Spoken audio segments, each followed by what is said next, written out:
Long days and pleasant nights, fellow science fiction fans. My name is James P. Callahan, but for a number of years, well over a decade now, I have been known by the moniker of Jaime in Fuego. And that distinction was first placed upon me when I was doing print journalism back in late 2008, 2009, when I first got my start in that. And that has since springboarded into a number of years covering genre on YouTube. So specifically science fiction, fantasy, horror, things of that nature. And so that's why I am really excited to be presenting my thoughts on 1980s Ken Russell film entitled Altered States, starring William Hurt.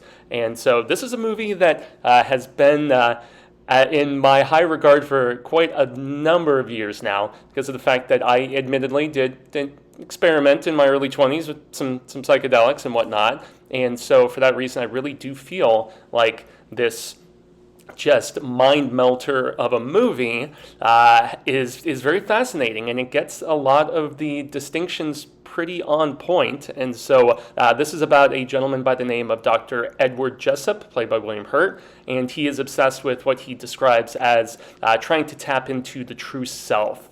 And so he's putting himself through all these rigors of these mysterious hallucinogens and stuff in these deprivation tanks, and it just becomes a ever-growing fascination and obsession for his character. And Ken Russell, who a lot of people know from just the head trip that was the Tommy movie about the Who, yeah, he most definitely brings it from the visual department. And yeah, it's a fascinating film, although it's not without its flaws. So the semantics of this are fairly straightforward, at least when it comes to science fiction, and the fact that it's all too often about pursuit of knowledge, in the face of mystery, and how, this sort of Pandora's box opens up for Jessup, and he becomes increasingly more obsessed and a little bit more volatile. And he does take this epic journey, through time and space, but, he's undeterred. He's like, nope, I am going to unlock this knowledge and these residual memories that have been passed around from generations and generations.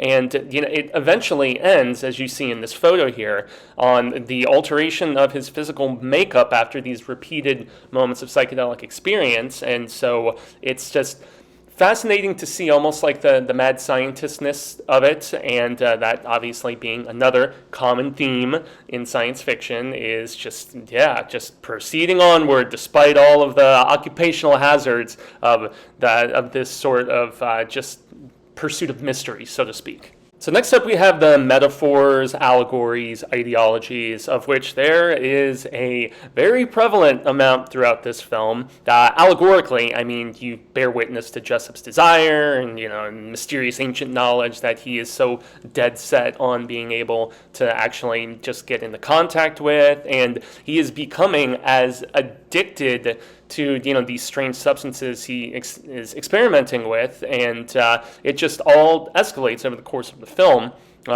Interestingly enough, though, on like a more intimate level, though, especially when Jessup meets the woman who will eventually become his wife, a little bit later in the film, he treats the act of sex almost like a religious experience of enlightenment in and of itself. And so, that is obviously a metaphor for a different sort of enlightenment compared to the psychedelic stuff that, he's partaking in. And then also the religious imagery, which Jessup is subjected to, exemplifies that despite, rejecting religion, after the horrible death of his father to cancer, all that stuff is still sitting around inside his head. And, I mean, these are things that he hadn't thought about for years, but they are awakened. These ancient things, even ancient for him as far as the fact that they were stuff that had been sitting around in his head since he was a much, much younger kid. And so just getting reacquainted with these things, through, all of these different deep-rooted ideologies that still are so dwelling deep within his subconscious, shows that, that stuff is repressed, and it's very obviously heavy on his heart. And, his loss of faith in the aspect of a deity goes hand in hand with, just some of the other disappointments and, things that he just hasn't been able to quite knock out, in his life, unfortunately. So next up is representations of gender, and one of the big things that I am quite impressed with this film is the fact that it was very progressive, and so for 1980, it was still like very much beholden to a lot of the 60s and 70s vibes of, free love and, partaking in mind-altering substances and whatnot. And the fact that, it was only a few years removed from the expansion of women's rights, proper equality, from the preceding decade of the 1970s. So despite being a film that came out in the 80s, it was still very informed by the previous decade. Emily is an especially interesting character who is Jessup's wife because, she's the only major female character in this film, really. There's like a couple other like friends you see for like a couple scenes or two, the wives of Jessup's colleagues and whatnot. But, she is shown from their initial scenes of flirtation at this like lunch party of sorts that, she is level-headed and that she is pretty much an intellectual equal to Jessup. So there is nothing demeaning about the performance of her. It is handled with a lot of care and a lot of respect, and the fact that she can go toe-to-toe with him. She's, as I said, an intellectual equal, and she stands pretty defiantly against this reckless behavior that, the man who she loves is engaging in, and she sees the damage that it causes. And then also, like, the friendship among these other guys that, he's actually conducting these studies with. Now, there's only a couple of them, but nonetheless, like, they are beyond just coworkers with each other. You can tell that, they spend time outside of the university setting where these experiments are being conducted. And so, maybe it's because of the fact that he's a little bit closer with these people that he's able to actually get away with some of this stuff, really. And so, they cut him a little bit more slack, despite this self-destructive behavior. And so it's a interesting dynamic in the way that it handles, the same-sex friendships, obviously, of his buddies that he's conducting these experiments with, but then it also handles just the relationship with his wife, our major female character, in a very tasteful fashion. So next up, we move along to representations of sexuality. And this is where there is a very just believable and convincing passion between, Emily and Jessup's marriage, and even the fact that, right when they first meet, they hook up, and so, it's evidently apparent, from the introduction between these two that, and the fact that they are intimate in the first time that they meet. It's very much back to that free love, 60s, 70s, almost like hippie-ish sort of vibe that I was referring to. But it acknowledges that, sex can be spontaneous and freeing, and that immediate connection cannot be denied, and it doesn't necessarily go with, like, what's the word I'm looking for? Like more of a Puritan Christian, like, sort of approach to the fact that, no, there has to be a lengthy courtship before, we can be intimate with one another.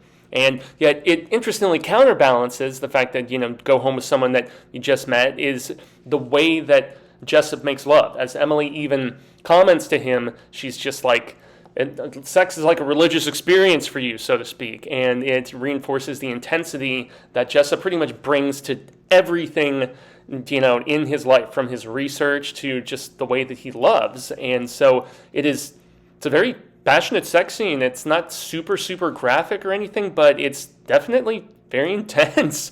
And it also explores the fact that Jessup is such a flawed person because, when we fast forward a few years from when they first meet, like, the relationship is crumbling. They're separated, they're living in separate places, she's doing, research abroad, and, he's back in the States and whatnot. And the fact that they do have children together really complicates the situation quite a bit. But it showcases his meaningless little student flings.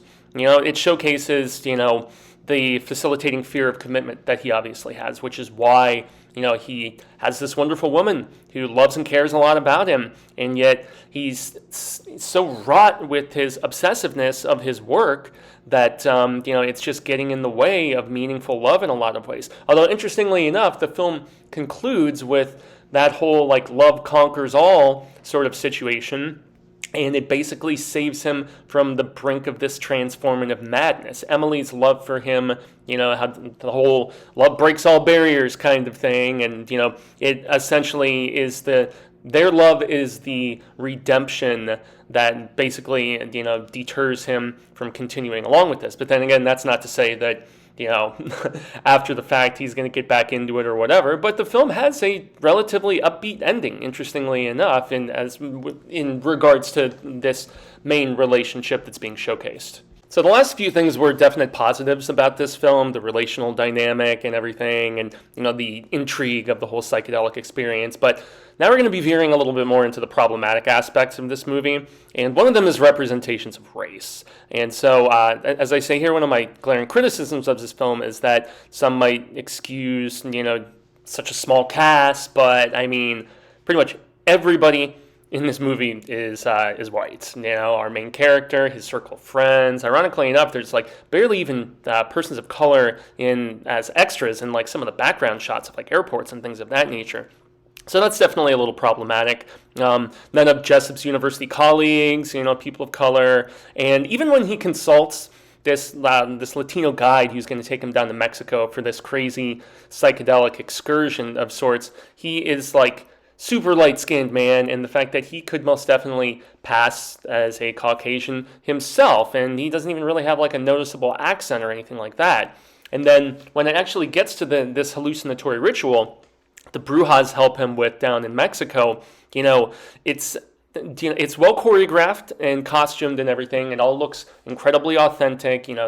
The makeup for the said ritual and the attire of these. There's even, as you see in the photo here, there's what appear to be mushroom rock formations in the back. But it does border on the stereotypical a little bit, and so that's problematic, unfortunately. And then even Jessup's dismissal of these accusations that when he was tripping, he killed this lizard and stuff, and he just disregards, and he's just yeah, well, that's just their opinion, man, or whatever. And so he immediately dismisses it, downplays it, and it shows, just another one of Jessup's many flaws in the fact that he really only views these people as a means to an end and as just pure primitives, as opposed to on a similar level of respect as he has for some of his friends and colleagues and family and whatnot. So now we're pivoting to representations of class. And so being a film about, prestigious academic intellectuals and everything, it is a pretty much Caucasian high society sort of situation going on and little else. So this kind of goes hand in hand with what I was just mentioning a moment ago. And then, Jessup and his family's circle of friends and colleagues fraternize in these, they're in these posh bars and restaurants, and, they're in these big, beautiful, places, and, because it divides its time between, Manhattan and then San Francisco. Sorry, my cat is chewing on my computer. No, kitty, stop it.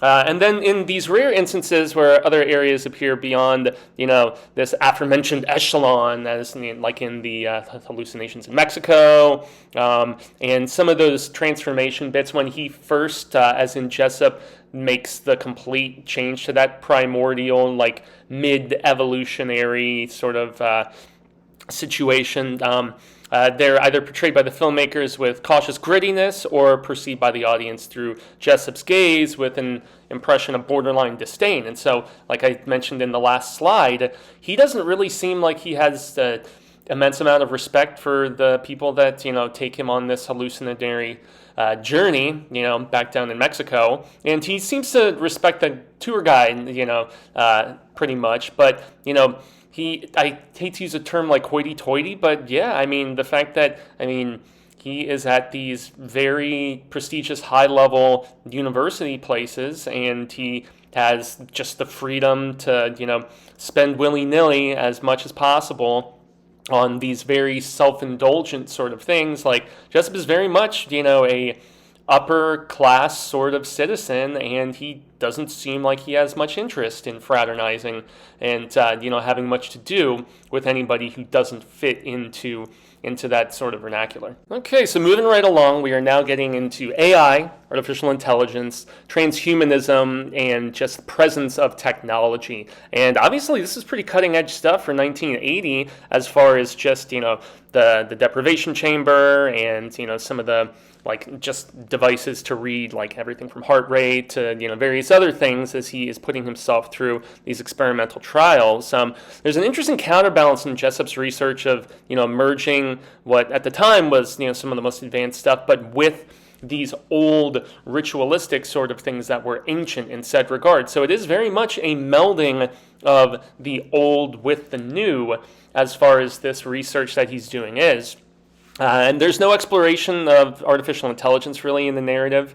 Jessup's aspirations, obviously, he's trying to expand his mind and the whole psychedelic, communion and the stuff dwelling within the depths of his psyche. One thing that's interesting is a popular theme in transhumanism is the fear of nuclear war. And in these psychedelic sort of freakouts that Jessup is having when he's utilizing these psychedelics, it is a myriad of images of sex and religion, obviously, which are just two coinciding themes in this film. But there is also he's seeing these mushroom clouds in his dreams, and so obviously he has an inherent fear of the destruction of our planet, because this was also at height of the Cold War when this script was written, or and it was also started out as a little novella, and so. Yeah, obviously this is something deep-rooted within Jessup, and that's why it's manifesting itself anytime he's going through these proverbial freakouts. So it is very much almost in my estimation, anti-transhuman in some ways, though, because of the fact that, he does not believe that, the new technology is necessarily going to help. The fact that he wants to, use these very, very old practices to try to come into contact with these memories and, and awaken the ancients, so to speak, as I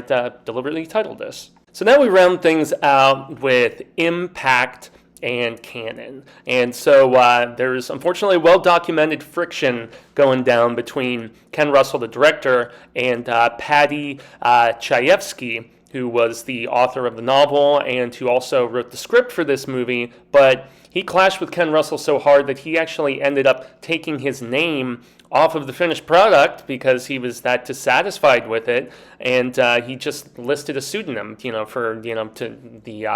for the writing credit for this. And so, interestingly enough, this was kind of Ken Russell's swan song because it was his final work in cinemas that got significant success, made some money, Saturn Awards nomination, which is a great genre awards thing that goes down annually. And so, he was nominated for Best Director, and, film has a fresh certification on Rotten Tomatoes, so that's obviously a nice prestigious thing.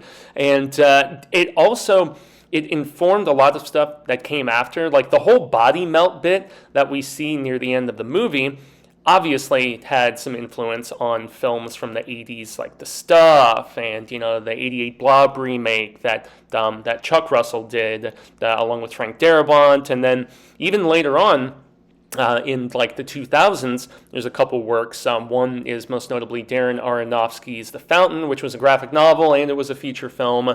And that has similar themes of this whole, the aforementioned love conquering all that I mentioned during the gender and the sexuality sessions and stuff.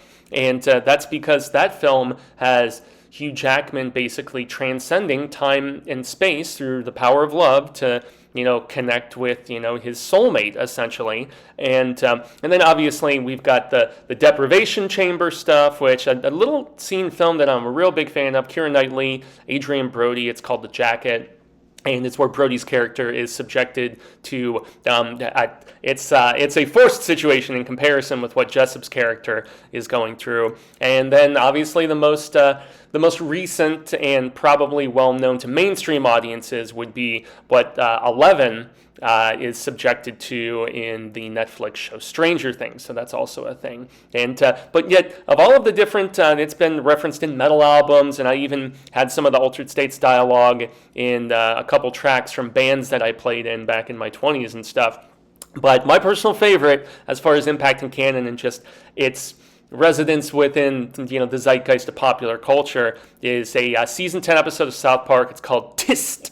And it's essentially where Cartman is trying to be trained by, he was a reality TV star. His name is eluding me at the moment, unfortunately. But so he is brought in to train Cartman as if he is like a dog. And when this transformation is finally becoming complete, as you see with this image right here, he is going into this blob-like kind of state, like what happens to Jessup, in the back half of the movie. And so that's personally one of my favorite bits. And it just shows that the film was very influential. Now, I know, Matt Stone and Trey Parker, they grew up in the era when, this film was released, but they've always really enjoyed having genre representation, whether it's, referencing Stephen King stuff or obviously with Stranger Things and stuff. So then it's a nice little touch from what is actually my favorite show, South Park. So there you have it, everybody. That is my thoughts on 1980s Altered States, and you're looking at the bibliography right now. It was really primarily just consulting like Wikipedia, IMDb for a few factoids and stuff, and even though I did read some great articles after the fact, so Ultimate Classic Rock by Tyler Sage there, Brian Kuiper's piece for Bloody Disgusting, John O'Brien in the Inverse website, but really, I read all of those kind of after the fact because I didn't want somebody else's interaction with this film to really kind of inform my own opinion. I was trying to make it as genuine and valid as possible, strictly from my perspective, and then in turn to get other people's reaction to it. So yes, there was some mild consultation, but nothing too crazy. So if you've never seen Altered States, boy, it is a trip, everybody. So I definitely recommend it. Rent it for, I think, like $4 or $5 out there. I'm not sure if it's streaming anywhere. Maybe HBO Max, but I could be mistaken. But in any event, I extend the grande gracias, everybody. Thanks so very much for taking the time. And yes, watch Altered States.